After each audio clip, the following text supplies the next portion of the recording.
Vou falar dun médico, vale, dun médico vigués chamado Eduardo Martínez Alonso, de dous barqueiros redondelanos chamados Faustino e Moncho Otero, que eran irmáns, e dun taxista vigués tamén que se chamaba Manuel Regueiro Álvarez, máis coñecido como Ríos, era o seu alcume.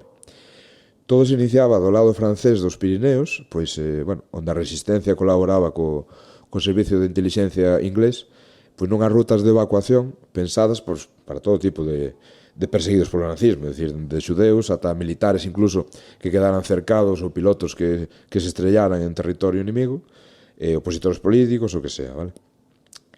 Todas estas rutas, ao final, o que procuraban era conducir a xente cara a Gibraltar, cara a Portugal, incluso cara a América, pois a través de España. É dicir, buscaban ou territorios neutrais ou aliados, vale?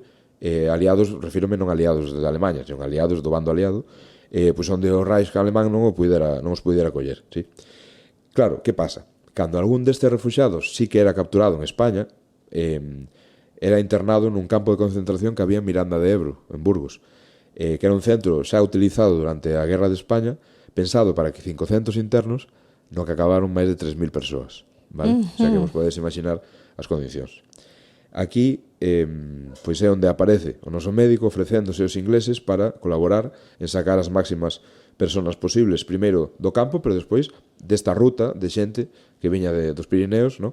E que por sorte non foran capturados e enviados a Miranda de Ebro. Bueno, mediante informes médicos falsos, lograría que mínimo 350 persoas, supostamente enfermos ou incluso defuntos, porque asinaba tamén partes de función falsos, foran liberados do campo e evacuados cara a Portugal a través de Redondela, Tui ou Vigo, vale?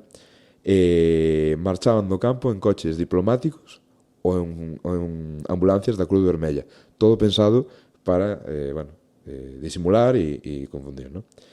A maiores o asunto é que este médico tiña unha casa de verano en Redondela, que ainda existe, coñecida como a Portela, vale? Entonces nesa casa agochaba moitos destes refuxados. E se dá a casualidade ou a curiosidade de que esta casa tiña unha saída traseira que dá a un embarcadeiro, que dá directamente á auga.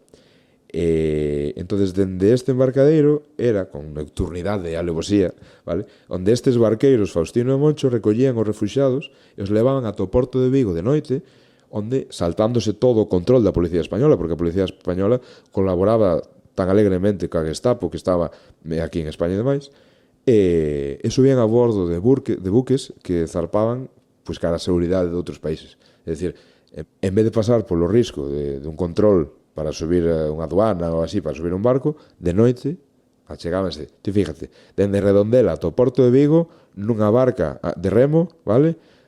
Pola noite